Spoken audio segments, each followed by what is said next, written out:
Hello and welcome to the Healthcare Online podcast. My name is Megan Walker and our very special guest today is Amanda Cashina. Hi Amanda, how are you? Hello, I'm good. Thank you for having me. You are so welcome. Amanda is a brilliant entrepreneurial business owner. I'll get her to explain much better than I'm doing justice to in just a moment, who is all in the world of social media and happens to manage my social media accounts for me, which I am so grateful for. I've brought Amanda along today to talk about trends in social media in relation to health and medical course creators. Amanda, kick us off. Tell us a bit about your background and properly introduce yourself. Tell us what you do. I don't know if it'll be proper. I'm the worst at introducing myself. For somebody who does public speaking, I am the worst at doing introductions. I'm Amanda Cashina, and so I own the company Grind Social Media & Co. So we're a full digital marketing agency, and we focus on organic content for social, email marketing. We do ad creation. We just don't manage ads. And we have a copy house. So we have a team of copywriters. So basically like landing pages, website copy, all of the good stuff. Beautiful.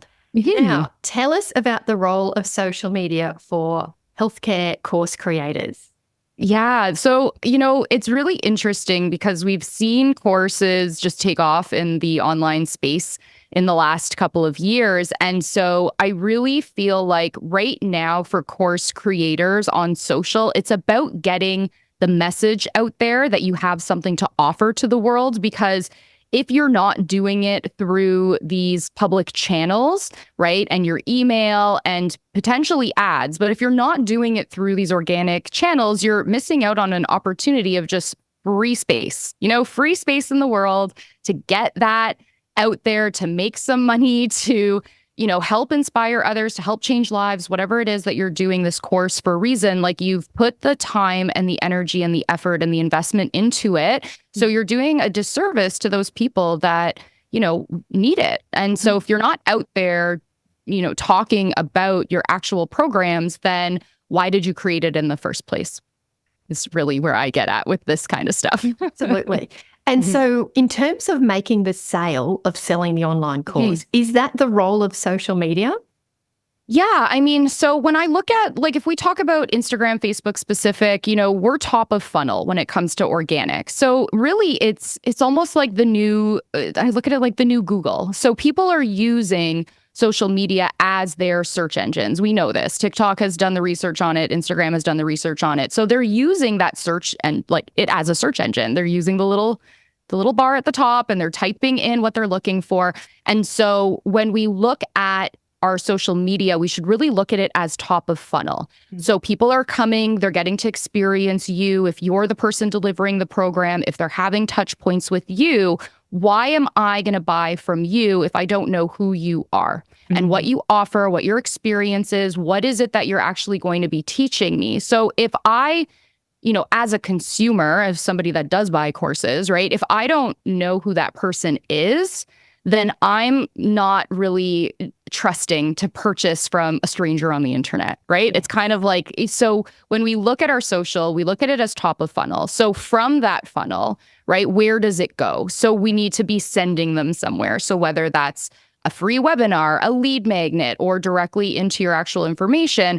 But when we look at how somebody uses social media, they're looking at it, it's almost like a website. So we want to make sure that if we're driving traffic into our social media, if we want people to know who we are, we need to make sure that that journey in our social media makes sense. So is our content about the thing that we are selling?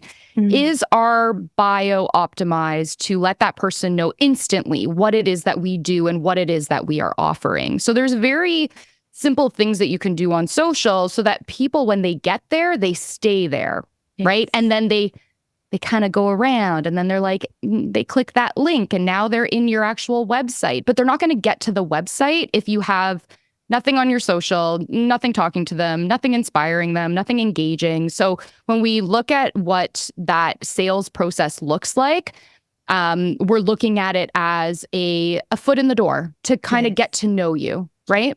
Start the relationship. Yeah. I love that. Some of our course creators in the healthcare space have topics that their consumer, the people that they want to build a relationship with, might not be search aware. So they're not yet they're sort of problem aware but not yet solution aware. And what I'm getting at is, let's say someone older in life has had an ADHD diagnosis. They might not know what to do with that. They might not know that there's, strategies that they can have in their life that will make things easier. So in that situation, how can you use social media as an education tool to start with those people and help them, and then, encourage them into a program down the track? Yeah. So it's really about putting what your knowledge base is out there in a unique way. So anybody can Google that information, especially in the health field, right? Especially in my world, in the marketing world. Does that mean that I don't put myself out there and share what I have to share, right? No, I have my own unique perspective. I have my own unique experiences. I have my own unique takes on it. And so I'm going to take the same information that is out there, that is public knowledge to everybody, but I'm going to present it in a very authentic and real way. And it's almost an extension of myself. So it's very real, and it's engaging, and it's educational, and it's value packed, and it's that craveable. It makes people want to come back for more. Some people not so much. I'm not for everybody. I'm very outspoken. But for the people that get it, love it, they want that style of information and education, they're going to stick around. They're going to want to look, and it's going to make them stay there. So I would tell people, you need to lean into exactly who it is that you are with your experiences, and use that to help others and deliver that information. And we're not going to do it in like the stereotypical, 3 ways to help you, No, use storytelling, use past experiences. Obviously we can't use clients because just privacy laws and stuff, but we can use the learnings from what people have taken from taking your course or working with you, right? So if you've never, I hear this a lot, well, this is the first time I'm doing this. I don't have any experience. And I'm like, yes, you do. You've had clients before. You've had work experience. You're not just creating this because one day you woke up and decided to create a course on ADHD, right? You obviously have a tie into this. Share your own unique experience and why it is that you're here. So using that storytelling element will help you. Yeah. I often tell people that there's a line to keep them safe from, the regulatory bodies and insurance and all the rest of it. And then it's and I'd love to hear your thoughts on this. The what and the why sits above the line. And then there's the line, and then there's the how. So if it is relating to ADHD, that we'd talk about the what, the why, but we wouldn't get into the how to create a smooth morning routine or how to do X, Y, Z. Can you add to that your thoughts? I mean, I know I've sort of come up with that to be quite black and white to keep practitioners safe, but what creativity can you do without getting sort of caught into that? Oh, I feel like I'm giving away all of my knowledge. So I have a bit of a different perspective on this. I think it's okay to give it all away. I don't think you should gatekeep. And here's the thing, because I can give you everything, right? But the reality is that you're still going to need some part of my company, me, my services, my courses, whatever it is, in order to actually implement it. So we're not giving it away in a 400-minute video. We're going to give it away in small segments, right? Because we need to have bite-sized pieces, especially if we're talking about video on social media, just in terms of our attention span currently in the space. So I look at it as, where people will hang on to your every word is how you deliver the information. What you say is important as well, but is it entertaining? Is it educational? Is it providing value? Are you really giving that solution up front? That person will probably trust you a lot faster than the tactics, which are just read it in the caption. No, I'm just going to tell you in the video. Nobody has time for this. It also depends on your audience. Who is your audience, right? If I'm working with busy entrepreneurs, do you think that they have time to read basically a PhD dissertation in marketing? No, they just need the answer. They just tell me how to do it. So I just tell you how to do it. And then if you still need help, you know where to reach me.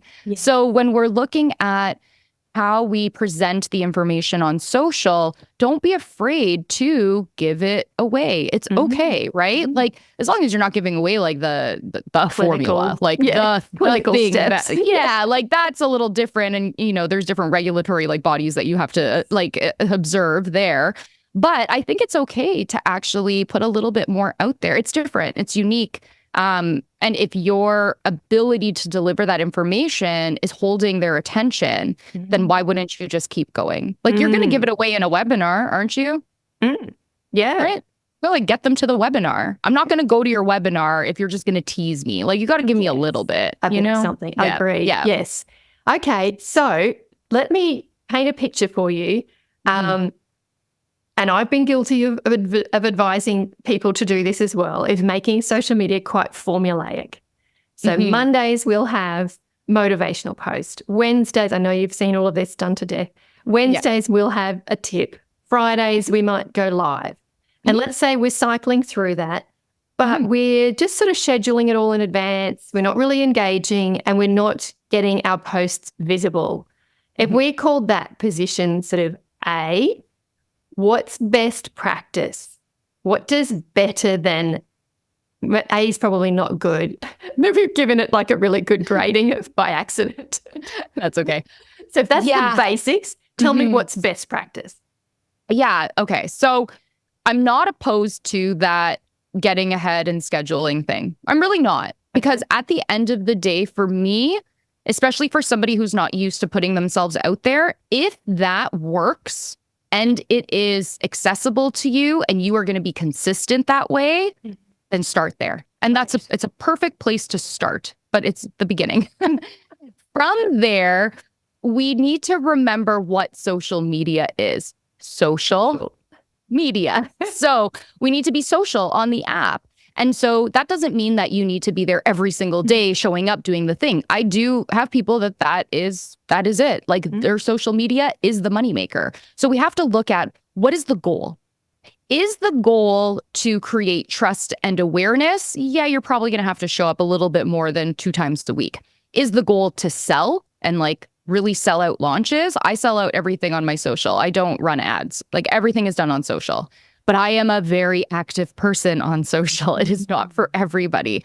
So if the goal is to build trust, build awareness, and sell, you're going to need to do more than just a generic tip and a Motivation Monday post, right? Like that's not going to push the needle. So we have to take actions in line with our goals when it comes to social. So what I would say is that if you're looking to really sell, then to start doing things that are, I hate using the word trend because it doesn't always fit for every single business to do trendy things. But taking the components of what makes something trendy and applying that to your business in a unique way will work for you.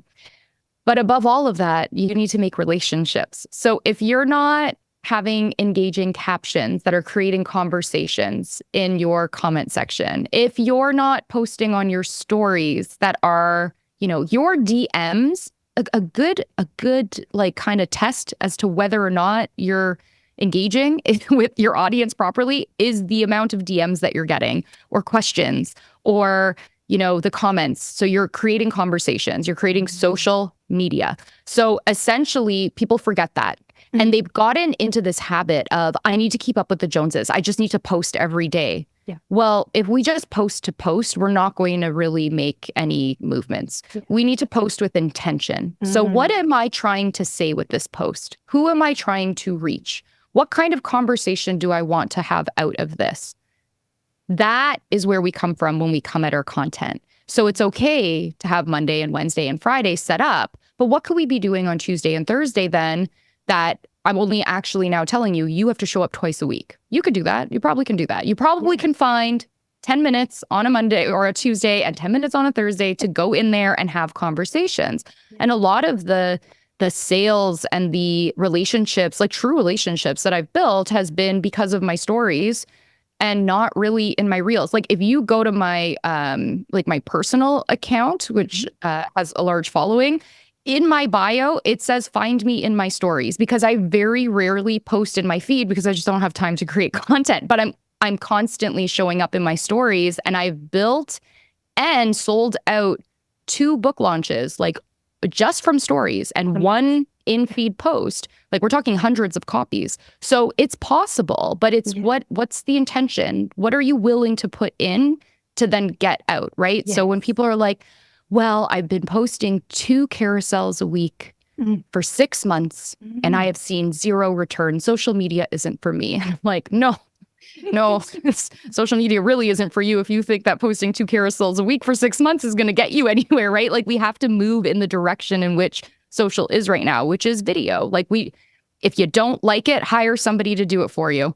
Because if that is a channel in which you are going to gain customers, then you need to be with the times. And sometimes it's a hard conversation to have with people because they really don't want to. And so then that conversation turns to, okay, do you have a really great email list? Do you have ad budget? What else can you be doing to market yourself? Do you do a lot of networking? Like, where are these leads coming from?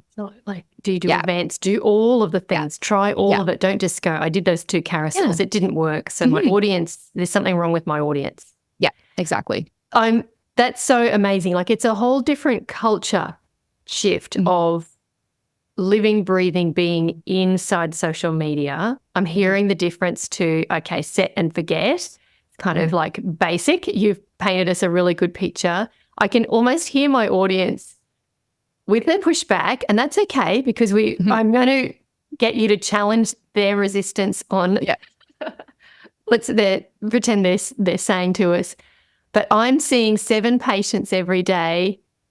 I can't give away clinical advice. I'm so time poor and I'm exhausted. I can't find the headspace. What do you say to people to help them adopt this more and bring it more into the culture of their week? I say this. Do you do webinars? Do you have any video content of you whatsoever? Because any of that can be turned into a post. Can you take a video of yourself sitting down at your desk about to get ready for your day? It's some weeks I can't show up because it's busy. And I will literally, like today, I posted today, I was like, I have 5 podcast recordings today. My washing machine is broken. My children have been sick for 5 days and I do not have the capacity to be here, guys. Peace out. See you in a couple of days. And that was it. And you know what that did? So many conversations. Just like, I'm having a crap time too. And like, this is great. And how are you doing this all? And good for you. And you're so inspiring. And like, hey, when you have a minute, can we book a call? Because like now I really want to like work because it's honest and it's real. So there are moments where you can just set up, take a quick snap and like put it into your stories, let people know what you're up to. It's building credibility as well, right? So if I have a goal of public speaking more this year, right, then I need to be announcing that I am doing public speaking, that I am on podcasts, that I am on stages, that I've already booked and blah, blah, blah, blah, blah. Like I need to put that out there so it comes back to me. So people notice and they're like, oh, you need this girl. She does all these other talks and blah, blah, blah, blah. Take those opportunities. Do you speak on stages? Get your friend in the crowd to take a video of you. Use that as a post. You know, are you walking down the street? Take a video of the flowers. Like B-roll is amazing. It's so easy. Throw some text on it. And for people that truly are slammed, then get some extra help. If you can afford it, outsource that for you. You know, I work with very busy law firms. Try getting lawyers on camera. It's very difficult. It's very difficult. Same with clinicians. I love that. I love that. Well, hi there. Just popping in with a little message for you. If you're an allied health professional, specialist GP or specialist, and you're interested in creating your own healthcare course for your private practice, then I'd love to share with you my brand new free masterclass called 5 Secrets to Create and Sell a Healthcare Course. Now, everything that you learn inside this masterclass is 100% aligned with the AHPRA advertising guidelines and equivalent best practices.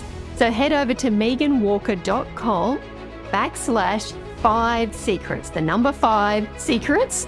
So meganwalker.com/5 secrets and join the masterclass today. And it is a mindset shift. And I think it goes hand in hand with, you know, practitioners and therapists and clinicians saying, I'm going to own the space of. Mhm. ADHD support, type Yep. 2 diabetes, mindfulness, whatever it is. I'm going to own that space. And in owning that space, it is showing up publicly on social media like your Brené Brown. Yep, exactly. It's your medium. Yep. Tell me trends, and then I want to, as we start to wrap up, how people can work with you. So what's trendy? What's cool? What are the cool kids doing on social media? Yeah, lots of, what's trendy right now that I'm seeing a lot of is very real, authentic content. Not too staged, like undirected content. So I talk about this a lot with people. We all, I find especially, type A, very, very, go-getter personalities like myself. We all get stuck in our, you get stuck in these perfectionist moments, and we all think it has to be perfect and polished and beautiful. And what happens is it ends up looking like an ad. And just like a TV commercial, anybody still, I don't know, I don't watch live TV. But back in the day, right, what do you do when a commercial comes on? You go do something else, you change the channel, you whatever. It's like kind of the same thing right now. So if it looks too much like an ad, it's not going to perform as well as you think. So those raw, real conversations, unscripted, unedited, almost, just like very like authentic pieces of video content is a lot more of what we're seeing. People, we're humans at the end of the day. Like I'm talking to a human and we forget that. We get stuck in this, like it has to appear a certain way. Well, when you go into your office, I'm sure you're not looking like a supermodel every single day and on point every single day, all day. And if you are, amazing, like I don't do that. But I like to show up in all of those times really authentically. Other things that are trending, trending audios are just great to use in general. It helps push out your content. It doesn't mean that you have to dance. It doesn't mean that you have to like do silly things. Yeah, you don't need no more, please, no more pointing, no more hopping on. You're not a bloody rabbit. So we're not doing that. Throwing balls. We can use the trending audio like underlaid with our voiceovers. I love a good green screen, especially in your niche and your people. This is great. Find other people's content. You don't have time to create your own. Find other content that you either really agree with or maybe you have a difference of opinion and green screen it. So there's a copy of it behind you. You're a little floating head in the bottom screen and talk. There's different options on Instagram now that's similar to TikTok where you can stitch it. So the person's video starts first and then you can talk afterwards. Wow. So there's a lot of really cool features that you can use. And here's the thing. Going back to like the single posts, the carousels, if you are on Canva creating carousels, you have time to pick up your phone and record a 30 to 45 second video. It'll actually save you time. Yes. So next time, time yourself on those carousels and then try and just do something that's interesting on video. It'll actually save you like a solid couple of hours a week, to be completely honest, unless you're a graphic designer and can do it in your sleep, which these people are probably not. So it's, the trendy stuff is hard to say for this specific niche because I would really need to get into the audience themselves. Who are they? Who are you targeting? What demographic are they? What are they used to seeing? What are they, what are they involved with? Where do they shop? What do they do? What are their struggles? Then we can create the content in line with what it is that they're looking for. Beautiful. I love it. We're going to touch on bots very quickly, only to say that I'm building one, a healthcare marketing bot. Register your interest, meganwalker.com/bot, not with the intent that it will take all of this work off you, but the idea creation and the content ideas. Love it. Yes. But strategy and authenticity, we've already heard from Amanda, that is what's going to win. Just doing that, basics, what I was talking about before, like just schedule it. It's been written in such a cardboard voice and it's just scheduled. It's almost a why bother. Yeah. So use the AI to get your ideas and then put it in to social media with your authenticity. We're agreeing. Amanda's nodding. And then if you want to work with Amanda, tell us your 3 ways that people can work with you and where they can find you. Yeah. So where you can find me is at Grind like coffee grinds at Grind Social Media. So that'll be the best place. Like I just DM me on Instagram. It is and have some fun there. There's some fun content. You can also listen to my podcast, which is called Marketing Sucks. They're quick segments just like Megan's, and they're just giving you in real time what's going on in the world of social media and what you can be doing. And in terms of working with us, there are 3 ways. So we have our group program, which is basically teaching you how to do all of the things from social media to email marketing. It's a really step-by-step hands-on program. And then we have consulting and strategy. So you get me, we go through, it's a deep dive. It's a 1 day. And then we actually provide you with everything that you need to do for the next 3 months. And then there is our agency side, which is done for you. So we basically take over your social media. Love it. We ask that you manage your DMs because you're the human. But other than that, we are creating the content, we are posting it, and we're keeping you accountable to sending us video so that we can edit it. So those are the 3 ways. And Megan has the links and all of that good stuff to book in. Love it. I'll put all of that below where you're watching this video or listening to the podcast. Amanda, thank you so much. Is there any final words that you would like to share before we say goodbye? Yeah, I think honestly, it can feel scary. It can feel daunting. It can feel like you have no time. But if you're super passionate about what you do and what you want to put out in the world, find the time. You'd be surprised what comes out at the end of it. It can be a lot of fun. We just need to reframe it. And when we're looking at Facebook ad investment to get 6-figure launches, if we're looking at that investment being between $20,000 and $100,000 per launch, and you can do it through organic, there's our ROI right there, and as well as the authenticity and building up that tribe and following. So absolutely well worth it. Thank you, Amanda. Yeah. Thank you for looking after my social media accounts. And, you're welcome. Getting me out of all of that stress, which I really appreciate. And reach out to Amanda. Her contact details are below. Thanks again, Amanda. Awesome. Thank you. Bye.